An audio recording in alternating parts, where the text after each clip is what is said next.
Bueno, buenos días, bienvenidas, bienvenidos a esta ceremonia de clausura de la séptima edición de la Cátedra Inditex UDC de Responsabilidad y de Innovación Social.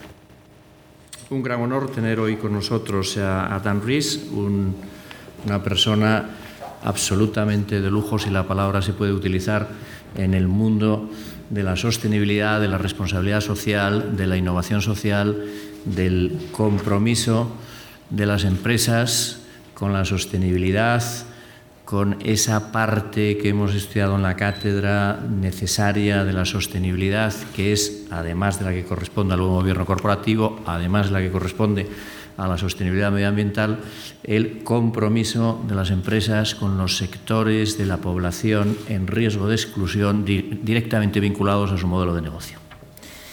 A estas alturas de la promoción, ya los alumnos pues conocéis perfectamente todo esto, pero bueno está decirlo y bueno está insistir en este tema. Por supuesto, darle muchísimas gracias a nuestro conferenciante hoy, porque es un gran honor tenerle hoy aquí.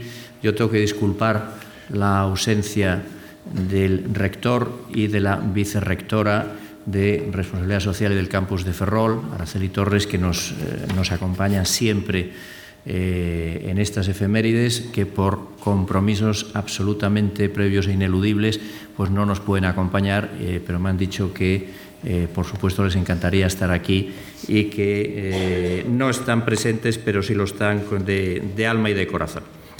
Bueno, tiene ahora la palabra la directora de esta cátedra, Marta Rey.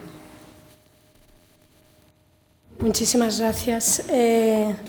Presidente del Consejo Social de la Universidad de A Coruña, director de Better Work, vicerrector, autoridades, alumnos del curso de especialización en responsabilidad e innovación social, el CERIS, que hoy egresáis, antiguos alumnos de la Cátedra Inditex UDC de responsabilidad social, colaboradores y amigos. Dear Dan, first of all, it's our privilege to share with you this graduation ceremony, and thanks so much for accepting our invitation to lecture. Podría estar hablando en castellano porque Dan habla castellano, pero para facilitar. Hoy es un día de tres sentimientos, ¿no? De agradecimiento, de orgullo y de esperanza para todos los que formamos el equipo de esta cátedra. Agradecimiento muy sincero a todas las organizaciones y personas comprometidas con este proyecto que ya empieza a ser una realidad 8 años después. El primer agradecimiento, por supuesto, es para Inditex por la apuesta generosa, por la apuesta también firme, sostenida, como digo, a lo largo ya de 8 años, por impulsar la responsabilidad social y la sostenibilidad en nuestra comunidad y por hacerlo además en colaboración con una universidad pública.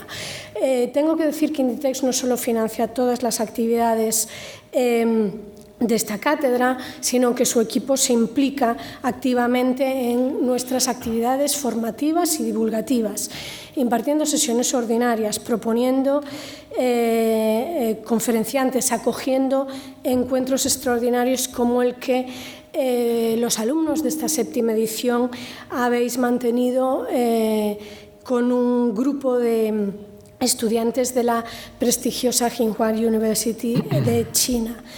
Agradecimiento, por tanto, a Inditex y a su equipo de sostenibilidad que personalizan a Antonio Abril como secretario general del Consejo de Administración de la compañía. Agradecimiento, por descontado, a todo el equipo rectoral de la UDC, muy destacado al rector Abalde, a la vicerrectora Torres y al decano Calvo de la Facultad de Economía y Empresa, que acoge muchas de nuestras actividades.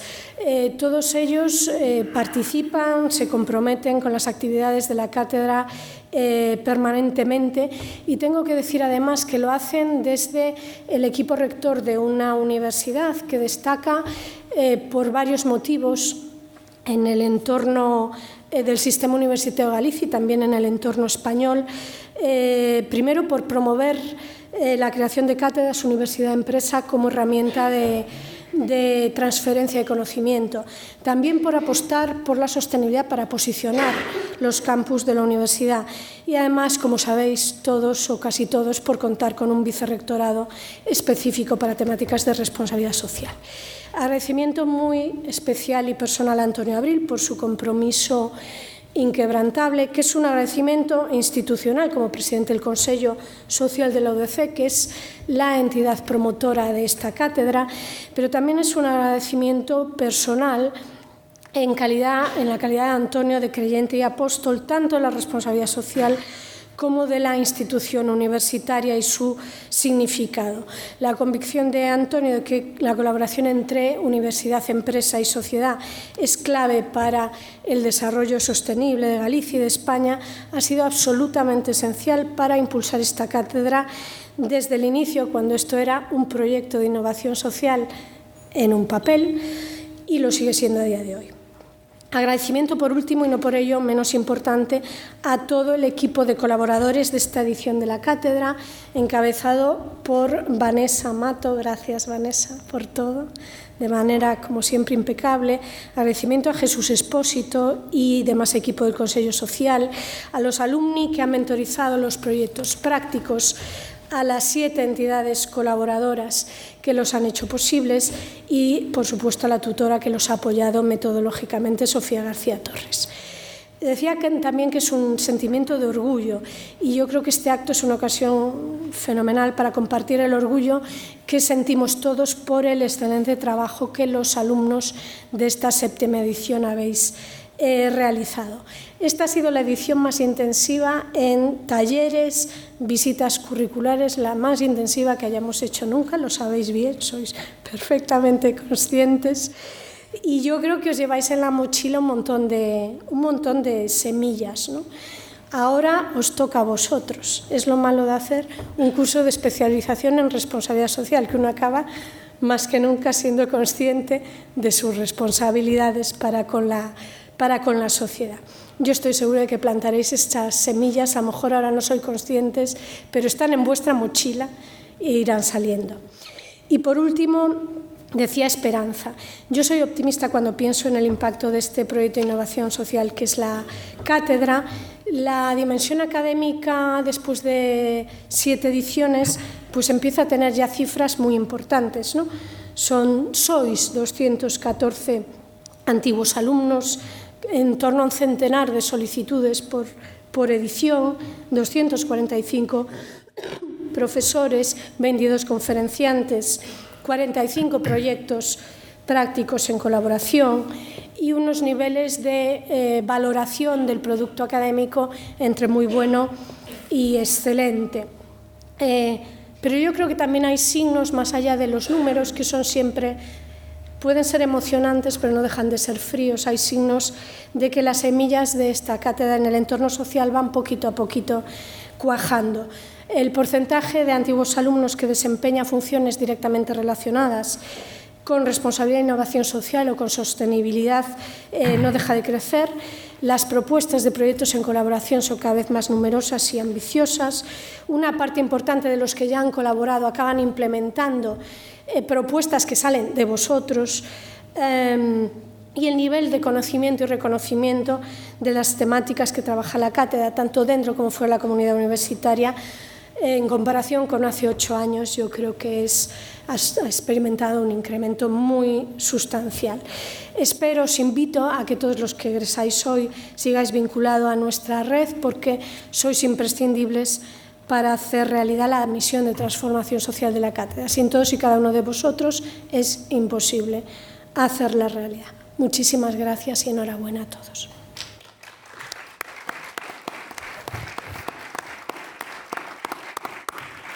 Muchas gracias, Marta. Yo, por mi parte, resaltar brevemente la importancia del conferenciante y la importancia de la institución que tenemos hoy aquí. Better Work es un programa conjunto de la Organización Internacional del Trabajo y de la Corporación Financiera Internacional, creado en el año 2007, tras el éxito del proyecto Better Factories Cambodia de la OIT. La característica de Better Work, ya la hemos visto, y procuramos precisamente traer a protagonistas de la conciliación en el mundo de las empresas y del trabajo que reúnan esas características, es una iniciativa que quiere reunir a gobiernos, empleadores, trabajadores y marcas internacionales para mejorar las condiciones del trabajo y la competitividad en la industria mundial de la ropa y del calzado. Desarrolla programas, luego hablaremos un poquito de la esencia de estos programas, que actualmente están en funcionamiento en 8 países, cuenta con más de 1.500 fábricas que emplean a más de 2 millones de personas. Concretamente, los países que han establecido estos programas son Camboya, Haití, Jordania, Lesoto, Indonesia, Vietnam, Nicaragua y Bangladesh. El programa consta de 3 componentes. Yo creo que es interesante prestar un poco de atención a esta metodología. En primer lugar, actividades de evaluación de compliance en fábricas. Volvemos a oír otra vez la palabra compliance. Ya sabemos que nos vamos a tener que ir acostumbrando y mucho porque el mundo gira y va hacia programas y desarrollo de proyectos de compliance, es decir, de establecimiento de sistemas de organización y gestión para la prevención y control de los riesgos, no meramente de normativas frente a cuyo incumplimiento se reacciona, sino sistemas de prevención y gestión capaces de evitar de manera efectiva la producción de los riesgos. En las fábricas, en los que los auditores valoran si las fábricas cumplen las normas fundamentales de trabajo en la OIT y la legislación nacional en materia laboral. Además, el personal de Better Work tiene una idea de mejora continua en cuanto al diálogo entre la dirección y los trabajadores para tratar y, como consecuencia de ello, emite y envía periódicamente informes de la situación. Y, finalmente, compromiso con los grupos de interés. La adhesión al programa y a sus actividades se produce a todos los niveles, incluido a nivel gubernamental, de empleadores, de sindicatos y trabajadores y de compradores internacional. Better Work se traduce en la mejora de la vida de miles de trabajadores en todo el mundo. Leo ahora algunos extractos de su página web. Sabéis que me gusta, cuando introduzco a los conferenciantes, ir a la página web de la institución, que evidentemente tiene que ser y es un instrumento de transparencia necesaria de la institución. Y allí vemos que se dice que en Lesoto ha conseguido que el 100% de las fábricas con las que se trabaja eliminen la discriminación por razones de ser portadores de virus del SIDA en el centro de trabajo. En Vietnam, el 65% de las fábricas adscritas al programa han experimentado un incremento en sus ventas y un 62% de incremento de capacidad productiva, y en un 60% se ha generado empleo. El programa se distingue también por su diseño sostenible. Mientras que los países donantes, incluido Estados Unidos, resalta la página web, aportan fondos para desarrollar y ejecutar estos programas, los compradores internacionales de confección se hacen cargo de los costes de las auditorías de las fábricas y actividades relacionadas. Entre estos compradores se incluyen multinacionales como, evidentemente, Inditex. Nosotros firmamos el protocolo de adhesión en el año 2007 y en el año 2013, además, firmamos un acuerdo específico de colaboración a través del cual la empresa se convierte en buyer y partner directo del programa Better Work, y otras empresas relevantes del sector como H&M, Gap, Levi Strauss, Adidas, etcétera, etcétera. Better Work tiene por objetivo lograr que cada uno de los mencionados programas sea económicamente sostenible en un plazo de 5 a 7 años. Resaltar que nuestro conferenciante hoy, Dan Ruiz, participa también en otras asociaciones para mejorar las condiciones de trabajo en la industria, y algunas las conocemos muy bien porque nosotros estamos muy implicados directamente. Por ejemplo, es, en nombre de la OIT, actualmente el presidente del comité directivo del Acuerdo de Bangladesh, que ocupa un papel esencial en la facilitación del diseño y la implementación del Acuerdo Rana Plaza. Supongo que ya estáis familiarizados con lo que es el tema del Rana Plaza, probablemente el mayor desastre laboral de la historia de la humanidad, el accidente, el desplome de una fábrica en Bangladesh, en Rana Plaza, que en abril del año 2013 causó el fallecimiento directo de más de 1.100 personas y produjo cerca de 2.500 heridos a mayores. Es evidente que en el mundo de la confección, en el mundo de la relación empresa-trabajo en el sector, nosotros decimos que hay un antes y hay un después, evidentemente, del Rana Plaza. Y a raíz de ese desastre se desató un proceso de cooperación internacional que tiene por objeto garantizar no solo que los trabajadores, concretamente en Bangladesh, tengan o se cumplan con ellos estándares internacionales de protección, sino además de seguridad de los edificios para que no se vuelvan a producir situaciones tan absolutamente lamentables.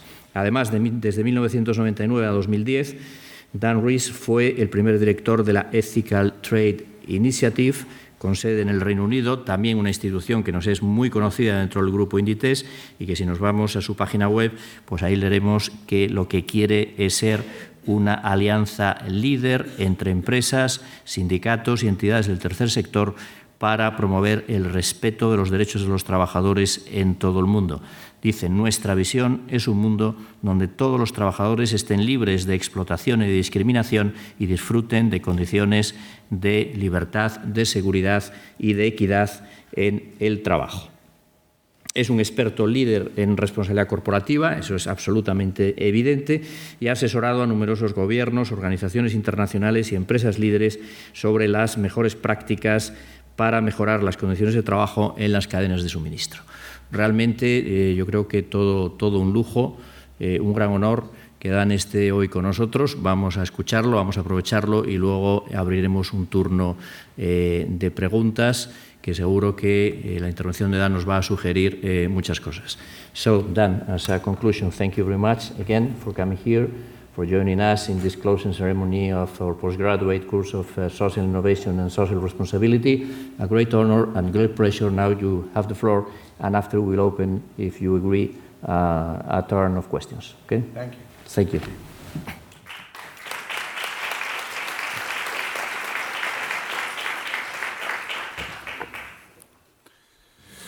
Thank you for those kind words, Muchas gracias Antonio. por estas amables palabras, Antonio y Marta. Buenos días. Gracias. Muchas gracias a Inditex, asimismo, por darme la oportunidad de hablar aquí hoy.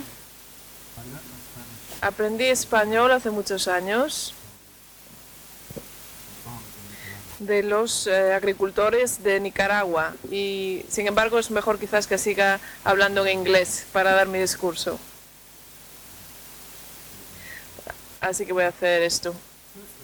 En primer lugar, y me parece muy importante, me gustaría felicitar a todas las personas que se gradúan el día de hoy por su graduación del curso de Responsabilidad Social Corporativa. Es un logro. Sé que es un curso muy intensivo y muy innovador. Me impresiona mucho por lo que he escuchado y es un privilegio personal para mí hablar con vosotros aquí, en esta ocasión tan relevante. La preocupación pública para las condiciones laborales en las cadenas de suministro globales sigue siendo fuerte. El problema también sigue estando muy alto en las prioridades políticas de muchos gobiernos. Y esto es algo que sabemos en la Organización Internacional del Trabajo y las Naciones Unidas. Creo que esto se explica en parte por la concienciación de que los buenos empleos son fundamentales para el desarrollo sostenible. El consenso internacional encarnado en los objetivos para el desarrollo sostenible de las Naciones Unidas son los de acabar la pobreza en el año 2030. Esto queda claro y, por tanto, el empleo decente en las cadenas de suministro globales forma parte de la estrategia global para alcanzarlo. Los buenos empleos en las cadenas de suministro globales pueden ser un motor de crecimiento.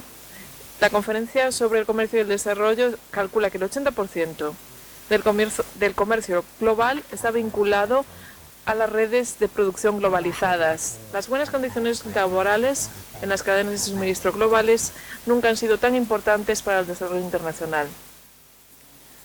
Hace unos 25 años, como escuchaba decir Antonio que hablaba de mí, pues hace 25 años las multinacionales aceptaron esta responsabilidad moral para mejorar las prácticas laborales de aquellas empresas que suministran sus productos. Creo que Levi Strauss y compañía, la empresa de vaqueros, se suele citar como la primera empresa para que lo hizo en 1991.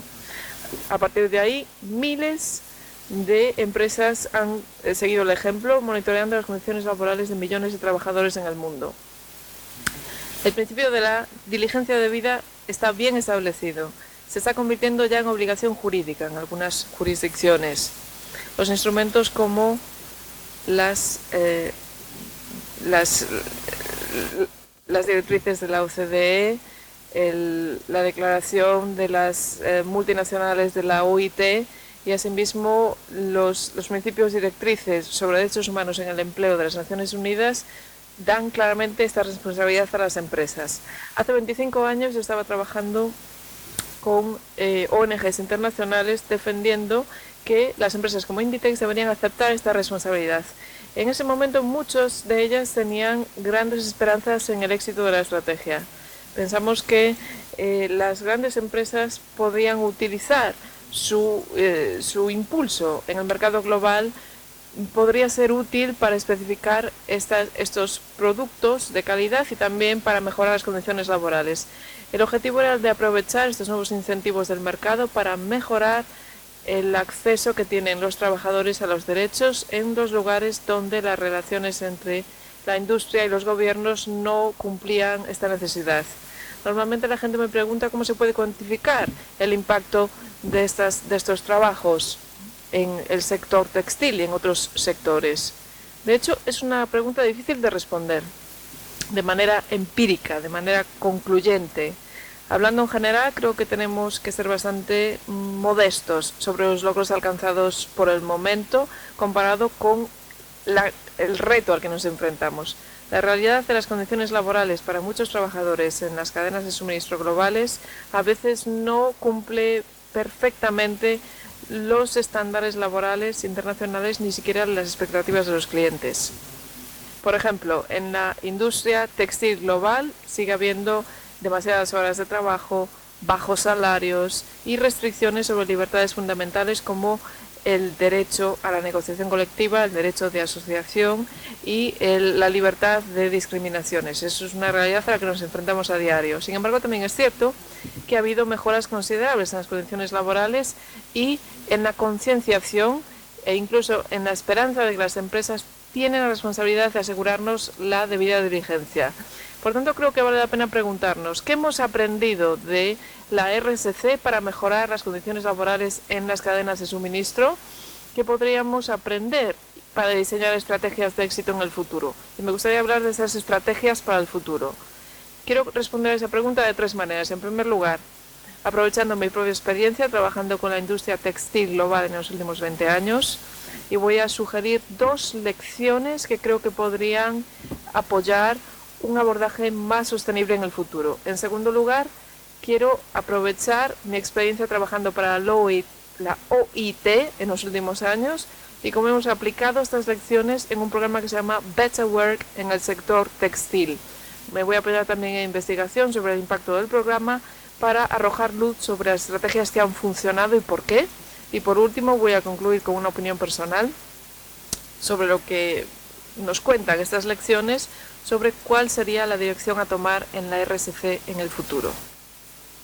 Por tanto, ¿qué hemos aprendido de los esfuerzos de RSC para mejorar las prácticas laborales de los proveedores? Según mi propia experiencia trabajando con cientos de empresas del sector textil y también organizaciones de trabajadores y gobiernos, hay dos lecciones principales que aprender. La primera lección tiene que ver con la importancia de abordajes más colaborativos y partenariados para afrontar los problemas fuertemente arraigados que llevan a malas condiciones laborales en las cadenas de suministro. A menudo las empresas tienen una estrategia para trabajar directamente con sus proveedores de manera aislada de los competidores o de manera de otros partícipes. La segunda lección tiene que ver con la importancia de empoderar a los trabajadores y sobre todo a las trabajadoras para permitirles que se oiga su voz y que se expresen sus intereses legítimos, que deberían ser el centro de un proceso sostenible. Y creo que también la RSC es algo que se hace por los empleadores para los trabajadores, pero que se debe involucrar a los trabajadores y trabajadoras. Déjame explicar lo que quiero decir con esto. Si vemos cómo las empresas se han enfrentado a algunos temas relacionados con los derechos civiles, como por ejemplo el trabajo forzoso y el trabajo infantil, la principal motivación para la mayoría de las empresas que han adoptado códigos laborales hace 2 décadas fue la de gestionar el riesgo reputacional. El problema que le preocupa más a los CEOs era el tema del trabajo infantil. Las imágenes de los medios de comunicación de niños cosiendo ropa generó un enorme daño reputacional para las empresas como Gap y Marks y Spencer en el Reino Unido, de donde vengo yo. Por tanto, los programas de RSC en la industria se centraron muchísimo en este problema. Tuvieron una cultura de tolerancia cero con respecto a los proveedores y como resultado, creo que ahora es muy raro encontrar trabajadores menores de edad empleados en un trabajo formal en las fábricas de ropa, aunque sigue habiendo preocupación por la falta de seguridad laboral, pero creo que normalmente el trabajo de menores se ha reducido muchísimo en las fábricas. Asimismo, los cálculos de la OIT sobre la prevalencia de trabajo infantil también indican que mientras que sigue siendo un problema acuciante, el mundo está acercándose ya a la eliminación global. Quedan 152 millones de niños trabajando, pero 134 millones de niños menos se emplearon en el año 2016. Por tanto, se han visto ya muchos progresos en la lucha contra el trabajo infantil. Sin embargo, no todos son buenas noticias. A pesar de que se ha reducido el trabajo infantil en el sector formal, sin embargo, los niños y niñas siguen trabajando en otras partes, tales como la recogida de algodón o las subcontratas de las fábricas textiles. Asimismo, es necesario continuar trabajando para eliminar los trabajos forzosos. Esta preocupación creciente sobre la erradicación de los trabajos forzosos han convertido esto en una prioridad para las empresas. El año pasado, la OIT publicó unos cálculos globales que dicen que aproximadamente 25 millones de personas están trabajando en condiciones de esclavitud moderna. El 15% trabajan en el sector de la manufactura, incluyendo el sector textil, y la investigación dice que el outsourcing de la producción textil en Asia se centra principalmente en los trabajadores inmigrantes. Hay altísimas tasas de retención de pasaportes, por ejemplo, e incluso retención ilegal de trabajadores. El movimiento de los trabajadores migrantes y de los refugiados deja a muchas personas vulnerables ante la explotación. Por tanto, ¿cuáles son las lecciones que podemos aprender de estas experiencias? Creo que enfrentarse al trabajo infantil y al trabajo forzoso de manera sostenible exige más que los esfuerzos de las empresas individuales que monitoreen a sus proveedores directos.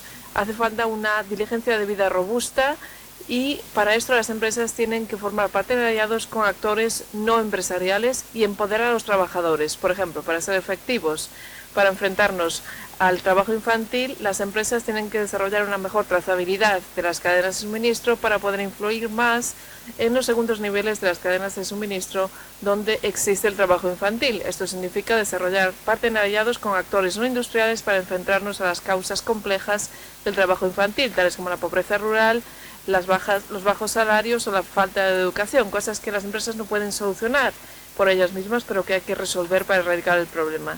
A la vez, los países se enfrentan a enormes retos para eliminar la esclavitud. Un paso principal sería el de monitorear y predecir los riesgos que los trabajadores enfrentan en la cadena de suministro, especialmente en el trabajo forzoso y en el tráfico de personas. Las estrategias innovadoras ya están surgiendo para detectar y remediar el trabajo forzoso, pero exigen un partenariado entre las organizaciones empresariales y los sindicatos. Por ejemplo, la iniciativa de contratación justa de la OIT ha establecido una especie de corredor de contratación justa para los trabajadores nepalíes trabajando en Jordania, donde el 75% de la mano de obra son trabajadores migrantes. Se informa a los trabajadores de sus derechos y obligaciones contractuales antes de que puedan emigrar. No se cobran tasas de contratación a los trabajadores y el mecanismo permite a las agencias de contratación demostrar que los trabajadores emigran en condiciones justas y que los proveedores pueden utilizar a dichas agencias que cumplen con sus compromisos. Los trabajadores quedan empoderados para tomar mejores decisiones sobre sus elecciones y la mayor transparencia mejora sus condiciones laborales. Asimismo, los sindicatos en Jordania nos ayudan a mejorar las condiciones. ¿Qué podemos hacer, por tanto, para promover estas responsabilidades sociales corporativas? Se ha hablado del incidente del Rana Plaza y de la necesidad de mejorar las condiciones seguras en las fábricas, que creo que esto forma parte fundamental de la RSC. Hace 20 años, en la industria de textil se enfrentaba a terribles incendios y colapsos de fábricas, sobre todo en China del Sur.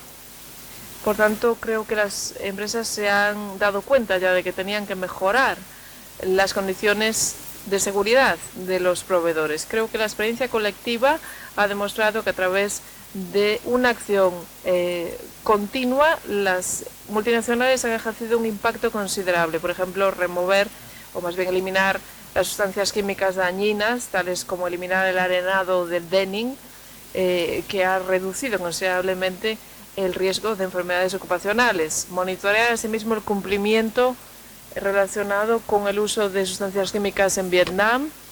Gracias a esto, Better Work ha asegurado una reducción efectiva del 40% en el incumplimiento de sustancias químicas utilizadas en los últimos 5 años. Asimismo, el derrumbe del Rana Plaza en el 2013 y los terribles efectos que ha tenido nos ha enseñado valiosas lecciones.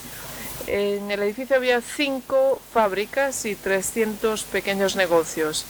El Rana Plaza se derrumbó por su propio peso. Provocó la muerte de miles de personas y este incidente nos mostró que había un fracaso de las autoridades públicas, de los arquitectos y de las comprobaciones de seguridad a todo nivel en el mantenimiento y construcción de los edificios. Pero lo que me sigue preocupando realmente es que los trabajadores sabían que el edificio no era seguro. El día antes del derrumbe, de hecho, las autoridades fueron llamadas para que inspeccionara el edificio y lo cerrase. Y los trabajadores expresaron su miedo a los sindicatos sobre la seguridad del Rana Plaza, pero por la presión ejercida por los empleadores, continuaron trabajando dentro. Y saben lo que sucedió. Por tanto, lo que quiero decir es que si los trabajadores hubiesen tenido la confianza, el poder de negarse a trabajar bajo unas condiciones laborales inseguras, ese derrumbe no hubiera matado a 1.100 personas y dañado a muchas más. Entonces esto es algo que tenemos que mantener siempre en la mente. Sí, a pesar de que la escala del Rana Plaza no tiene precedentes, sin embargo el número de accidentes y muertes en el trabajo son enormes. De hecho, 2,3 millones de personas pierden la vida debido a las condiciones laborales inseguras cada año. Y 160 millones de personas contraen enfermedades ocupacionales. Por tanto, hay que aprender una lección importante de esta experiencia. Es que la seguridad no solo tiene que ver con los edificios y la gestión de riesgos, sino que tiene que ver con empoderar a las personas para que tomen control de su lugar de trabajo. El lugar de trabajo seguro tiene que ver con empoderar a los trabajadores para que monitoreen su propia seguridad y actúen en caso de que falle de manera rápida y efectiva. ¿Qué pasa, por tanto, sobre los salarios y los horarios laborales? Son dos cosas que preocupan mucho a los trabajadores del sector textil. Creo que algunas empresas han hecho progresos con sus proveedores, han reducido las jornadas laborales, pero es muy difícil ver más que ejemplos aislados de progreso en una empresa en la que los salarios bajos se consideran que siguen siendo muy bajas y el horario laboral muy extenso. Según los datos de la OIT, las violaciones de la legislación que regula la cantidad de horas extras son muy persistentes. Hasta 7 de cada 10 fábricas textiles en Indonesia, por ejemplo, no cumplen estas áreas de jornadas laborales a pesar del compromiso de hacerlo. El año pasado, por ejemplo, la OIT publicó un estudio de 12 países de Asia concluyendo que mientras que los salarios en Asia habían aumentado un poco en los años anteriores, se mantenían bajas, especialmente para las mujeres trabajadoras. La OIT calcula que la ganancia promedio era menos de $200 al mes en 8 de los 12 países y tan baja como 100 euros como salario mensual en algunos países. Mientras que las mujeres suponen la mayoría de trabajadoras en el sector, siguen recibiendo una paga inferior a la de los hombres. Por tanto, las lecciones, como con el trabajo infantil, el trabajo forzoso y la seguridad, es que no es un proceso simple y no es solo un problema empresarial. Es la asunción de que al aumentar los precios de los proveedores van a aumentar los salarios de los trabajadores. Mientras que la paga es un factor clave, también las mejoras en los salarios se determinan por el reglamento de los salarios mínimos y la negociación colectiva. Inditex puede tener una gran influencia en muchos de estos resultados, pero no puede controlarlo todo. Lo que es necesario es un partenariado y un diálogo social. Os voy a dar, por ejemplo, a continuación, bueno, recordando estas lecciones, creo que necesitamos más diálogo social y necesitamos partenariados más fuertes. Y me gustaría explicar ahora un poco sobre el programa del que soy responsable en la OIT, que se llama Better Work. Antonio ya lo ha presentado. Y bueno, voy a comenzar diciendo que es un partenariado entre la OIT y la Corporación de Finanzas Internacionales del Banco Mundial. Lleva 10 años en funcionamiento y el objetivo en nuestra cooperación es mejorar las condiciones laborales en las fábricas del sector textil en todo el mundo, mejorando su competitividad. Y voy a empezar desde el principio. Es decir, mejorar las condiciones laborales se tienen que implementar de manera sostenible, que sea a la vez buena para la empresa. Y estamos buscando ejemplos de cómo lograr ese objetivo. En este partenariado, bueno, trabajamos con todas las empresas a lo largo de la cadena de suministro, hasta 100 marcas internacionales, 1.500 proveedores con 2 millones de trabajadores y trabajadoras. Trabajamos con los sindicatos, con los sectores empresariales y lo que hacemos es alinear los intereses de los trabajadores y mejorar los lugares de trabajo con los intereses de las cadenas globales de suministro y los agentes sociales. Para explicarlo, lo que hacemos es ir a las fábricas y evaluamos el cumplimiento de esas factorías de los estándares laborales internacionales, hacemos un plan de trabajo y generamos un informe que ponemos a disposición de los clientes de la fábrica y de las marcas internacionales.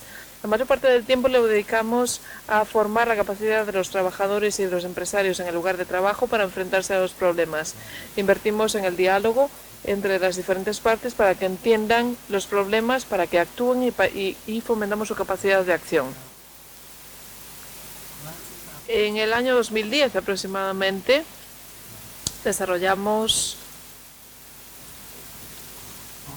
un partenariado con la universidad que se llama Tufts University en Estados Unidos para generar un proceso de evaluación de impacto independiente. Lo hicimos a lo largo de un periodo de 5 años midiendo el impacto de nuestro trabajo.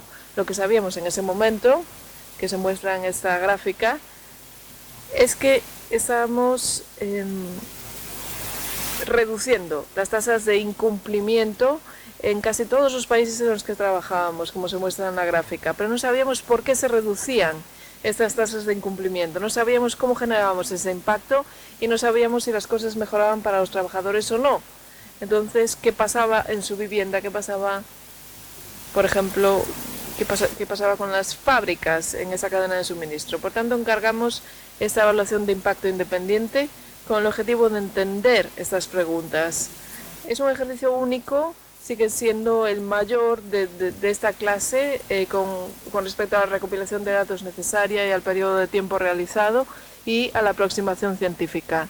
Se basa en 15.000 encuestas a trabajadores y 2.000 encuestas a jefes de fábrica durante ese periodo de tiempo. Lo que demuestra es una serie de cosas. En primer lugar, lo que se concluye es que el programa está mejorando las condiciones laborales. Vemos una lista de mejoras, por ejemplo, bajan las prácticas abusivas cuando hay trabajo forzoso, como en Jordania. Conseguimos a lo largo del tiempo, trabajando con la industria, reducir o eliminar el problema del trabajo forzoso. También el programa contribuyó a una bajada en las preocupaciones de los trabajadores sobre prácticas abusivas, tales como el abuso verbal y el acoso sexual. Asimismo, redujo también las preocupaciones de los trabajadores sobre los salarios bajos y las horas extra excesivas y se redujo también el abuso de los contratos a corto plazo y contratos a prueba. Esto se puede medir de manera empírica, de manera científica, en términos de porcentaje de reducción de estas prácticas de incumplimiento. Incluso también para los trabajadores y trabajadoras redundó en un aumento de los salarios. Esta gráfica os muestra que en un periodo de 5 años en Vietnam, por ejemplo, los investigadores identificaron una contribución única del programa Better Work para mejorar el salario semanal de los trabajadores y trabajadoras, fomentando el cumplimiento de la legislación vigente, apoyando los procesos de mejora de salarios mínimos, ayudando a los trabajadores a asegurarse de que recibían sus beneficios sociales. Aproximadamente eran $15 semanales en respuesta a este programa. Lo que resultó interesante fue examinar también el impacto sobre los negocios. Y los investigadores concluyeron que en muchos estudios, en diferentes países estudiados, al mejorar las condiciones laborales se hace una inversión, no es un costo, sino una inversión, porque hay beneficios directos y concretos para los fabricantes textiles al mejorar las condiciones laborales. Y lo quiero decir de manera muy directa, de aquellas empresas con las que trabajamos en la industria textil en estos dos países, aquellos que pagaban más a los trabajadores y aquellos donde los trabajadores trabajaban menos eran más rentables. Esto lo vemos continuamente en todos los estudios. Los investigadores concluyeron que al mejorar las condiciones laborales mejora la productividad. Un ejemplo, en Vietnam se demostró que aquellas fábricas donde los trabajadores dijeron que entendían lo que se les pagaba y que no se sentían discriminados y que no se sentían sujetos a abuso verbal, por ejemplo, y pensaban que se les trataba con respeto y que eran bien alimentados. En las empresas donde los trabajadores y trabajadoras dijeron eso, estas eran 8% más productivas que el resto de fábricas, es decir, beneficios claros y directos. Los investigadores también concluyen que después de 5 años de participación en el programa Better Work en Vietnam, cada fábrica ve un 25% de mejora de productividad como promedio por diversos motivos. Es decir, son beneficios claros y directos para las empresas que adoptan estas mejoras. Esta gráfica establece la relación entre el abuso verbal y el acoso sexual en dos fábricas. Lo que muestra en un eje, estamos viendo, el eje vertical es la rentabilidad y el eje horizontal es el abuso verbal. Demuestra claramente para aquellas fábricas en la parte izquierda de la gráfica son las más rentables y son las que tienen menos abuso verbal. Este hecho es muy importante para la sostenibilidad de los trabajadores, para su voluntad de trabajar más y de ser más productivo. Por tanto, los investigadores aislaron una serie de factores importantes para los trabajadores. Voy a mencionar 2 de ellos brevemente. El primero, que impulsaba la mejora, es la calidad del diálogo en la fábrica. Trabajamos muchísimo para mejorar las condiciones laborales, pero también en mejorar el diálogo. Aquí vemos una fotografía de un comité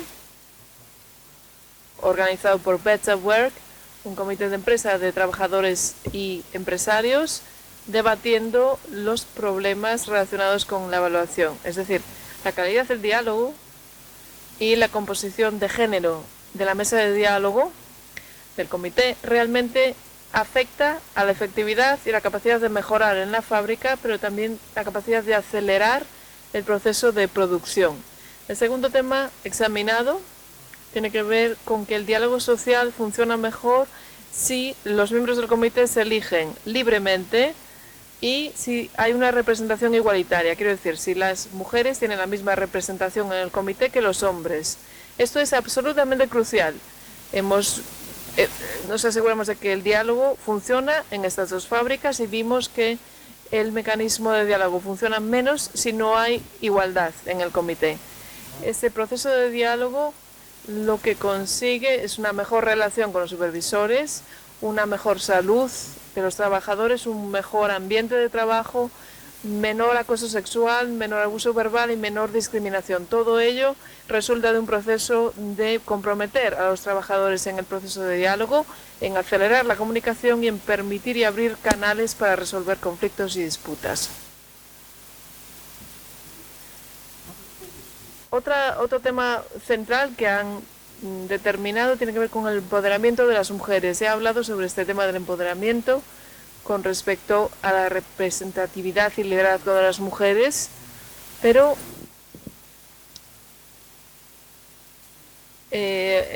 vemos según las conclusiones de los investigadores en todos los estudios donde trabajaron, en todos los países, en términos del impacto. De hecho, empoderar a las mujeres para que expresen su voz y para que participen más en el trabajo.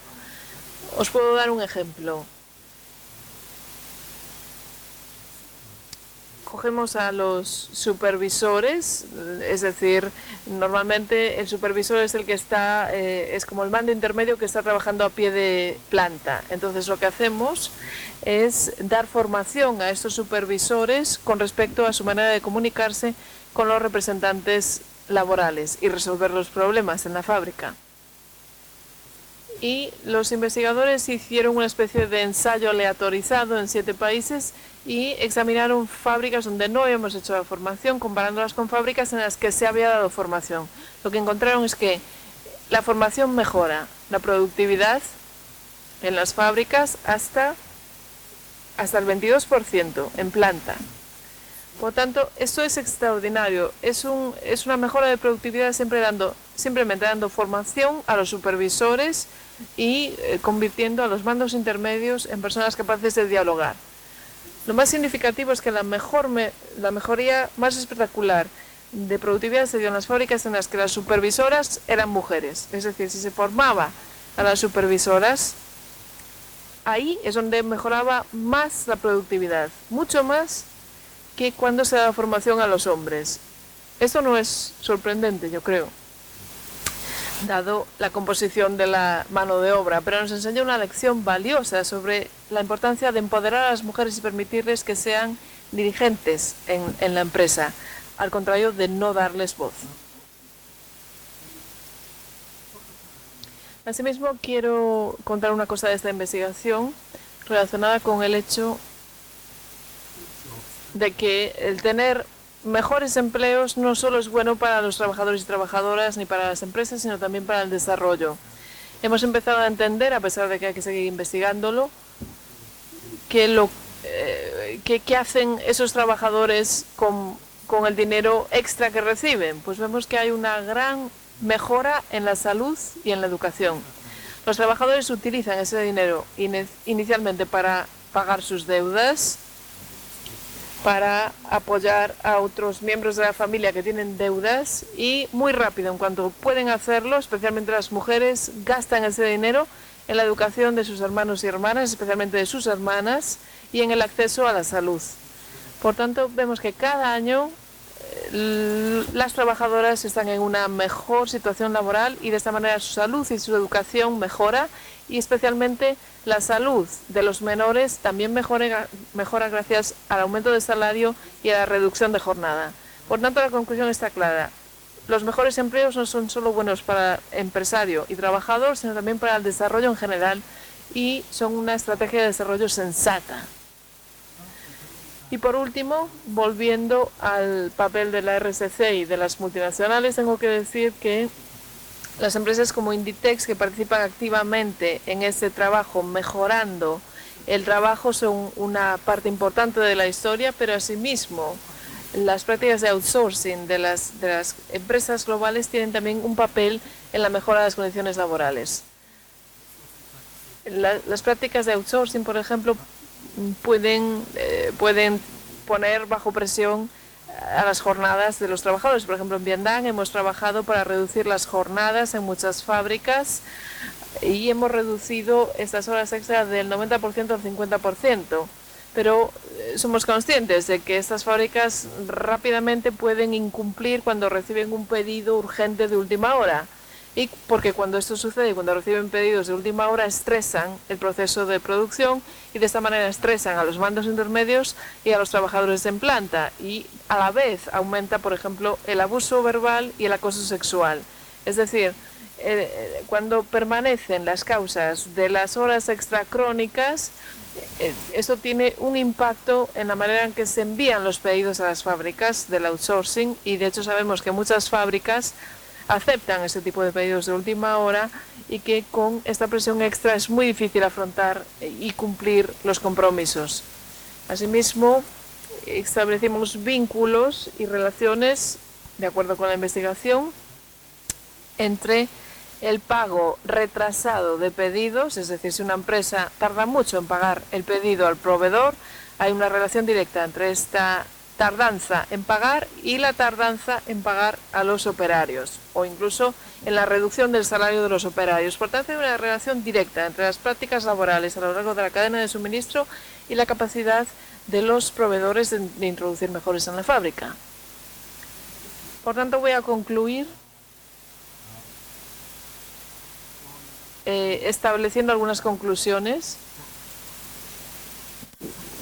es decir, aprendiendo estas lecciones, ¿qué nos indica sobre el rumbo hacia el futuro? ¿Hacia dónde debería desarrollarse la RSC en el futuro?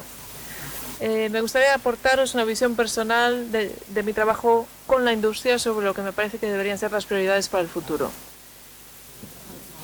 Si tuviese 5 recomendaciones que hacer a las grandes empresas que realmente quieren generar un impacto, creo que serían estas 5. En primer lugar,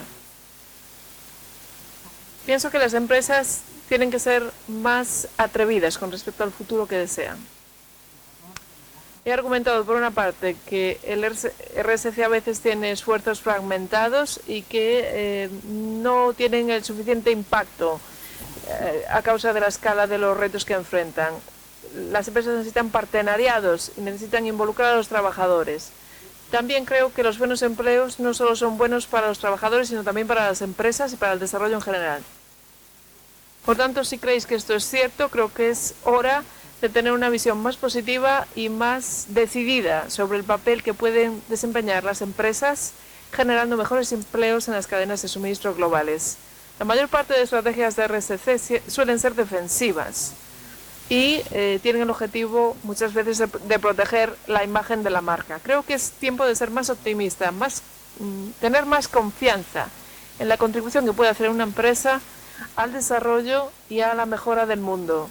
Es necesaria una nueva visión para inspirar, para liderar. Si creéis en esto, pensad, por ejemplo, en la próxima década, el sector textil global, independientemente de los cambios tecnológicos, va a emplear a millones de personas en lugares que precisan muchísimo de empleo y para personas que precisan muchísimo esos empleos. El 80% de estas personas son mujeres, muchas de ellas van a ser jóvenes, muchas van a ser migrantes y para muchas es su primer empleo pagado. Sabemos que si el empleo decente beneficia a todos, si el empleo es bueno, además genera una transformación. Si ese empleo es un buen empleo, puede mejorar las vidas de muchísimas personas sacándolas de la pobreza. Si examinamos la industria textil global, de hecho tiene ese potencial de sacar de millones de personas de la pobreza, de empoderar a las mujeres y de generar un crecimiento inclusivo. Si hablamos de este crecimiento inclusivo, ¿quiénes son las personas que necesitan inclusión? Son jóvenes y son mujeres, son migrantes, son personas que están en el 40% inferior de la pobreza global, que son los que trabajan en las industrias textiles.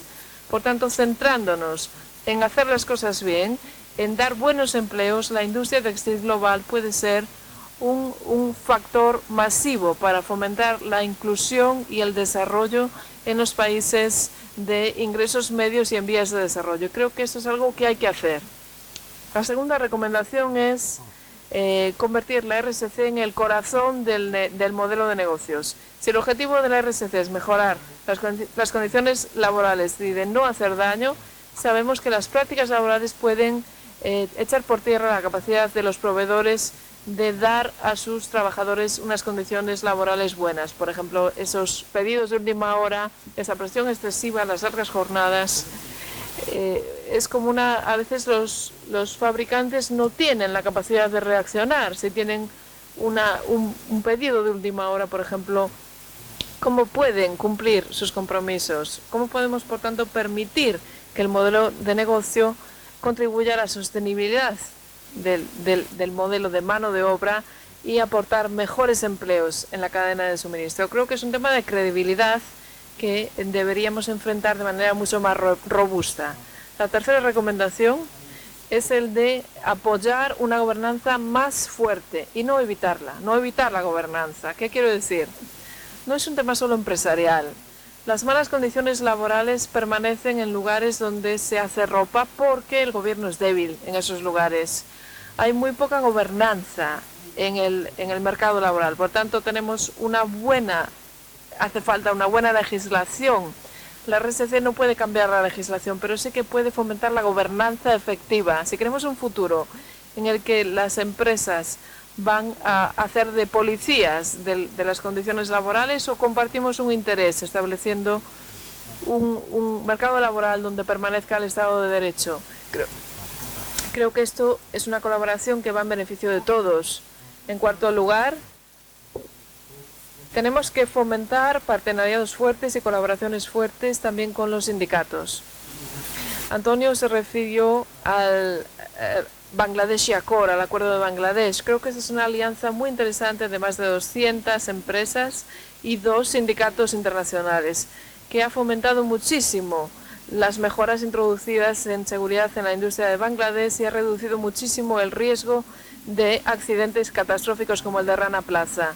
Es un buen ejemplo del tipo de partenariado necesario para fomentar la sostenibilidad y para mejorar las empresas. Creo que Inditex es una pionera como empresa en este acuerdo internacional con Industriol, por ejemplo, y hay muchas otras marcas que se están comprometiendo con los sindicatos. Pero es necesaria una estructura global y un mecanismo para enfrentar los problemas laborales y trabajar junto con los sindicatos para fomentar un fuerte diálogo social en la industria textil. Eso es justamente lo que necesitamos en el futuro. Y por último, la quinta recomendación. Animo a las empresas a ser más transparentes. Creo que mucho de lo que se hace en la RSC se hace en la oscuridad, detrás de acuerdos de confidencialidad o acuerdos de RSC vagos. Y creo que es necesario poner esta RSC en el dominio público. Esto es un reto para que los agentes sociales hagan lo mejor y para que los empresarios aporten su mejor contribución. Por tanto, es necesario ser transparentes, ser abiertos sobre quiénes son los proveedores y mejora las condiciones laborales de todos. Los clientes también quieren ver esa mayor transparencia en las empresas. Por tanto, con esto, creo que hayan encontrado interesantes estos temas. Espero que haya enseñado también un poco y contribuido a reforzar lo que habéis aprendido en los últimos 6 meses en el tema de RSC. Y una vez más, muchas gracias por escucharme y felicidades a la celebración que se está sucediendo hoy.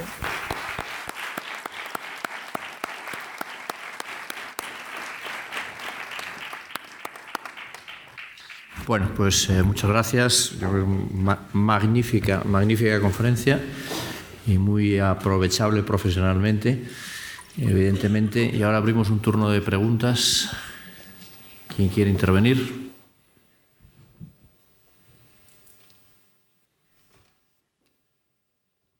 Sí. En primer lugar, daros las gracias. Sí, hay un micrófono. Vale, muchas gracias. Lo primero, daros las gracias por brindarnos la oportunidad tan magnífica de poder contar con esta conferencia hoy aquí y aprovechar la ocasión de felicitarle para poder preguntarle, a ver, hoy día hay cientos de estándares, cientos de normas, igual que en otros criterios, otros conceptos, como puede ser medio ambiente, tenemos la 14.000. Unas cosas que me estoy encontrando el día a día y que todos vemos es, esto es un lío, la gente tiene buena voluntad, muchas empresas ya empiezan a tomar conocimiento, pero no saben qué camino coger. La SA dicen que está terminada, BSC y ahora es otra cosa, es Meta por otro lado. Usted en su experiencia y con todo lo visto, ¿y qué sistema recomendaría de aplicación a una industria que quiera además tener controlados todos esos riesgos y hacer realmente una implementación de la RSC consciente y real? Muchas gracias.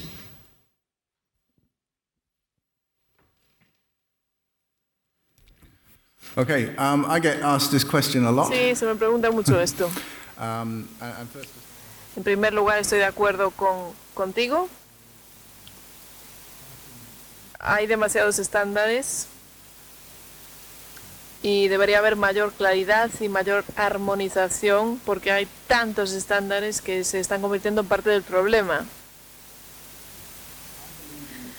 Creo en los estándares de la legislación nacional y en los estándares laborales internacionales.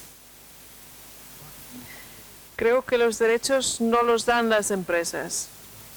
Por tanto, yo mismo he defendido el tipo de acción que emprende Inditex, de tener un código de conducta corporativo. Yo lo defiendo y defiendo su implementación con los proveedores y aplaudo sus esfuerzos. Pero creo que los estándares tienen que establecerse de manera muy clara por gobernanza democrática y por el sistema regulatorio internacional. Por tanto, con respecto a la parte laboral del problema, creo que hay muchos códigos de conducta y estándares diferentes, pero casi todos dicen lo mismo. Por tanto, yo no veo que sea un problema tratar de armonizar todos esos estándares internacionales y la legislación nacional. Hay un proceso de diálogo en la industria textil global sobre si es posible o no hacerlo. Y la OIT está defendiendo el sentido común en ese proceso para asegurarnos de que se establecen las normas por parte de procesos democráticos y no por parte de empresas privadas. Y la respuesta sería la de animar a cualquier empresa que siga ese proceso, pero desde el punto de vista práctica, pues os recomiendo que os unáis a Better Work, por supuesto, y os animo que si una empresa necesita su propio código de conducta, que se parezca lo más posible a los estándares de la Organización Internacional del Trabajo y la legislación nacional. Una pregunta más.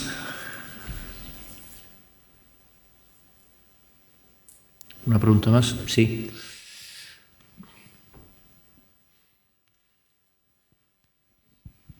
Hola, buenos días. Me llamo Teresa, gracias por la conferencia.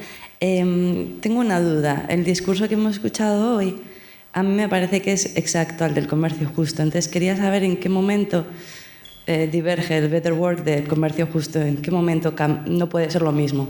Gracias.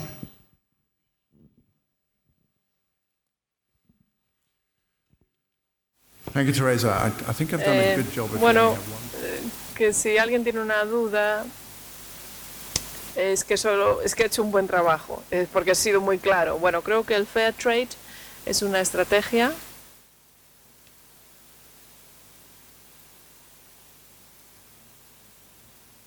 de poner estándares medioambientales y laborales en un producto concreto. Es decir, es una etiqueta que marca un producto, un objeto como comercio justo, Fair Trade. De lo que estaba hablando yo son estándares laborales en todo producto que se manufactura en toda la gama del sector textil, por ejemplo. Entonces, la ventaja del Fair Trade y la fortaleza del Fair Trade es sobre todo para las cooperativas, para ciertos alimentos, y también hay un movimiento para introducirlo ya al sector textil. Pero creo que no ha tenido éxito, por ejemplo, con el tema de los salarios justos. Es decir, en el sistema de comercio justo, el producto que adquiere el consumidor tiene un dividendo que se devuelve a la empresa que debe distribuirlo entre los trabajadores. Este es el sistema del Fair Trade. Entonces, por ejemplo, en Europa tiene éxito el comercio justo porque ha tenido un gran impacto, especialmente en las cooperativas de trabajadores y trabajadoras, que sí que han sido capaces de capturar el dividendo y distribuirlo democráticamente entre los trabajadores. Pero yo creo que no se ha traducido realmente en la misma situación en una fábrica, porque en una fábrica los trabajadores necesitan salarios más altos y no creo que el sistema de Fair Trade se pueda aplicar igual. Los estándares que siguen, por ejemplo, Inditex y otras empresas, es el de realmente responsabilizar al proveedor para que cumpla los estándares laborales internacionales, incluyendo aquellos referidos a salarios justos para los trabajadores y para unas relaciones laborales justas para toda la cadena de suministro. Son cosas diferentes porque aplican a negocios diferentes. Gracias. Una pregunta más.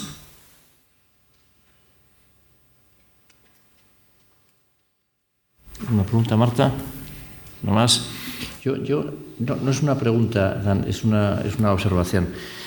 Es decir, porque evidentemente pues, lo que estamos hablando pues, es de cooperación, es de compatibilidad entre la competitividad de las empresas y el respeto absoluto de los derechos humanos y sociales y algo más que eso, las buenas condiciones de trabajo. Estamos hablando de cooperación mundial.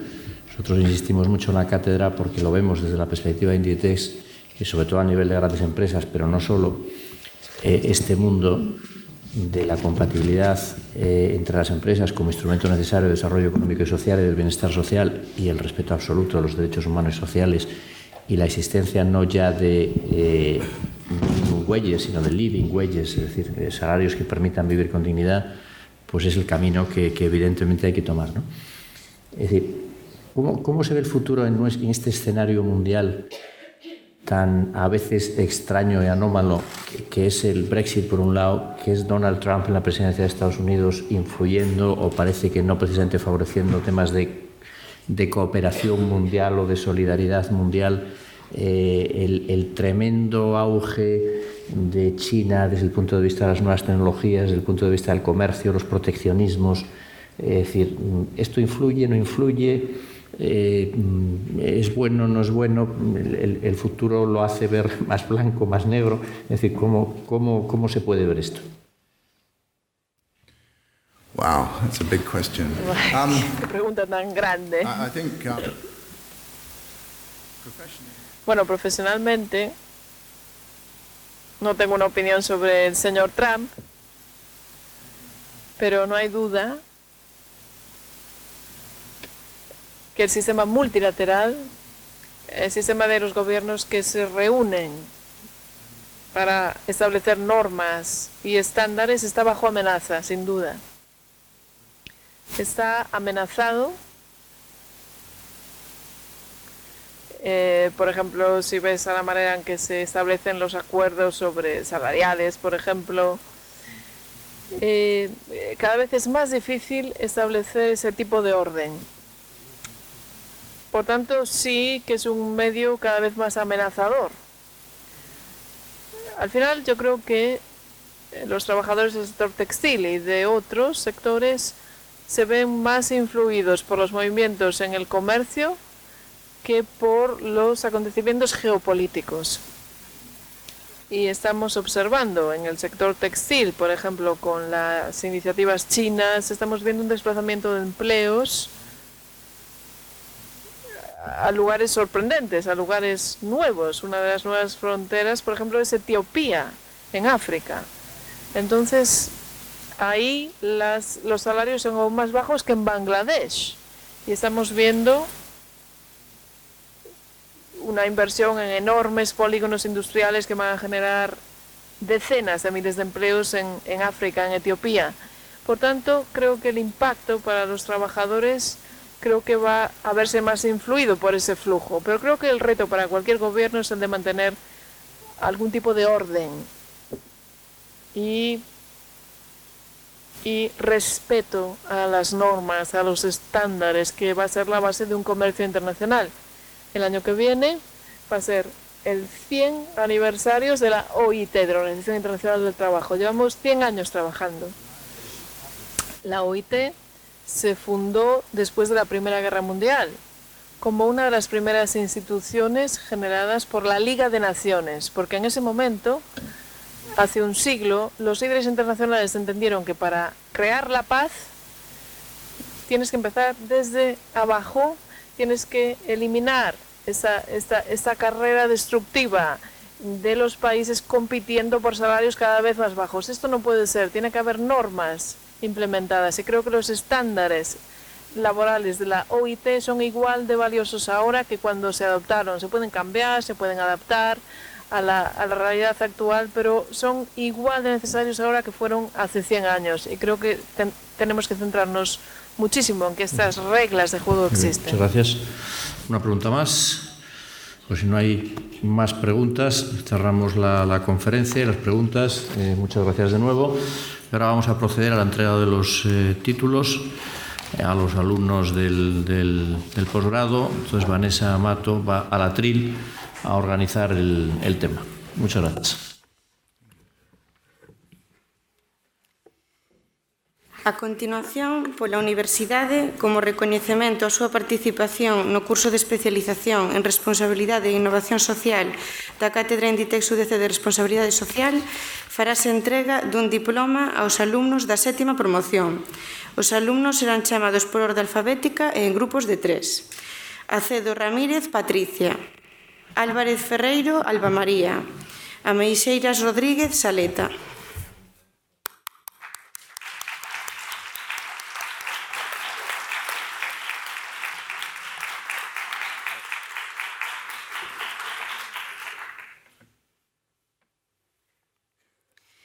Arcas Pérez, Lidia. Calvete Candal, Sofía. Castro Zapatero, Carla.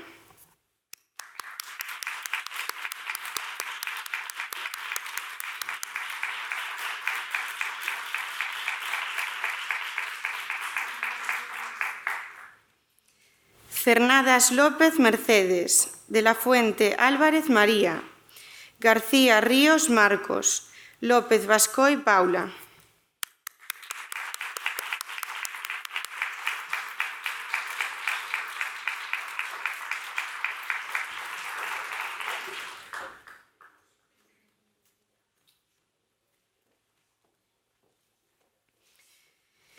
Martínez Espada, Paula. Moreno Rodríguez, Emiliano. Neira Souto, Luisa.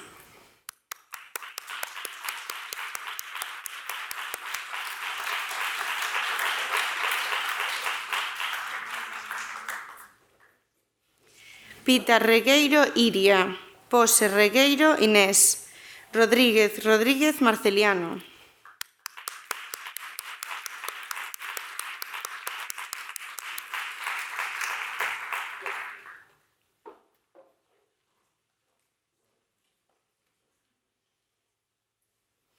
Segade Calo, Ana María.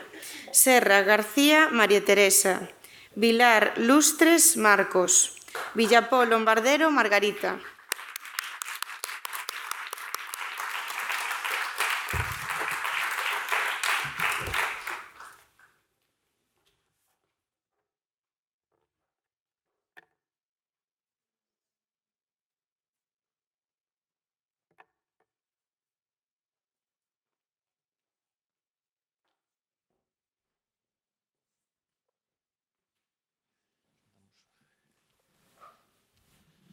Bueno, continuamos el acto. Ahora tenemos una actuación del coro Ludus Tonalis, ¿correcto? Marta es la experta en coros y estos temas, que van a interpretar pues, tres actuaciones para terminar con el Gaudeamus Igitur, que siempre es una maravilla, que además nos abrirán aquí las cortinas y disfrutaremos de la vista maravillosa de este Paraninfo. Y al final de la ceremonia pues tenemos un pequeño refrigerio ahí para todos, en el que podamos charlar y compartir opiniones y experiencias.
Pañuelo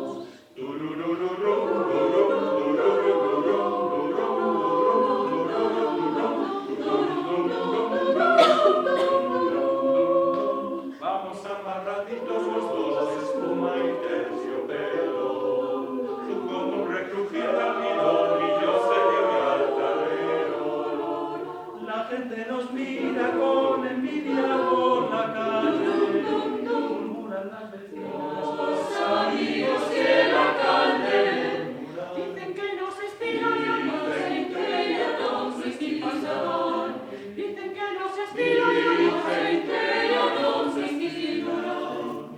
Yo sé que se estiran tus zapatos y mi orgullo, cuando vas de mi brazo por el sol sin ser apuro. No sé. Espera nuestro cochero frente a la iglesia mayor y a trotecito lento recorremos el paseo. Yo saludo tocando el ala de mi sombrero mejor y tú agitas tu pañuelo. Nos estiran, ya sé que nos estiran, ya sé. Pongas para cenar, jazmines en el hojar. Desde luego parece un pueblo, pero no hay nada mejor que ser un señor de aquellos que vieron mis abuelos.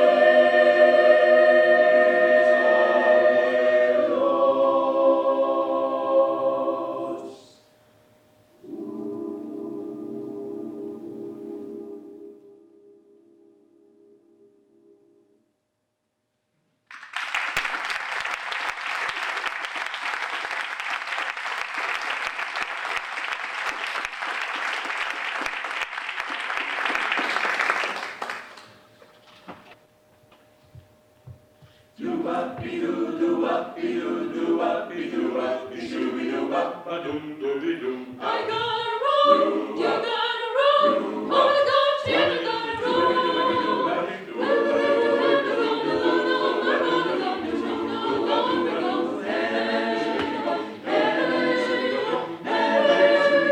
Everybody talking about heaven ain't gonna get heaven. Gonna show no love because heaven, yeah. Gotta shoot, you gotta shoot, oh my God, you gotta shoot. When we get to heaven, on the road, the shoes are gonna go, because heaven. Everybody talking about heaven ain't gonna get heaven. Gonna go down low because heaven, yeah.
Wonderful joys, I'm gonna shout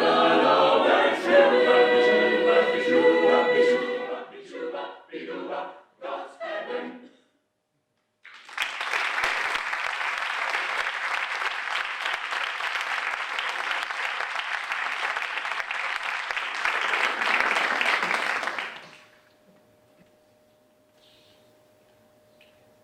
Ezekiel saw the wheel way up in the air. Ezekiel saw the wheel way up in the air. Ezekiel saw the wheel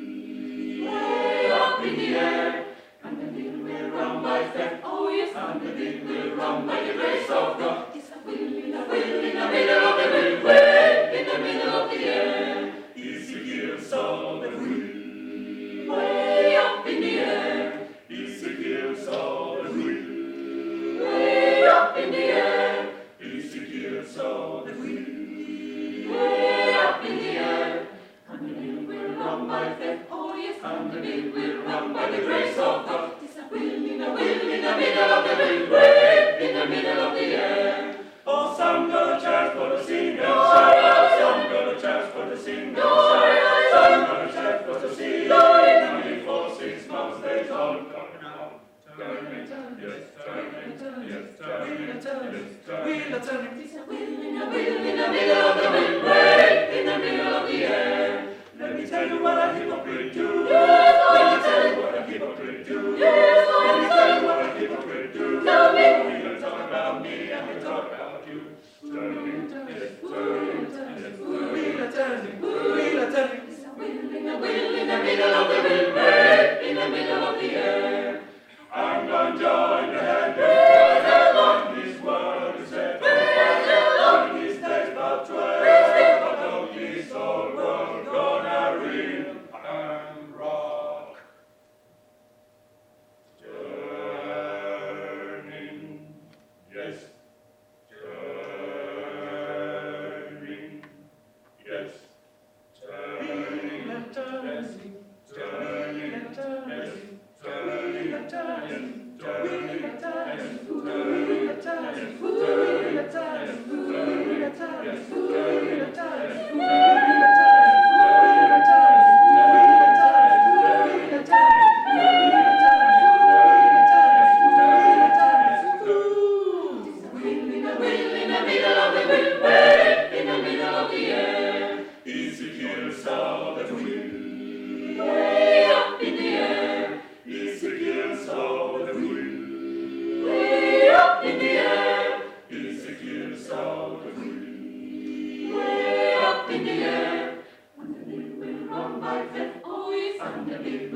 by the grace of God. Tis a will in the middle of the wind, way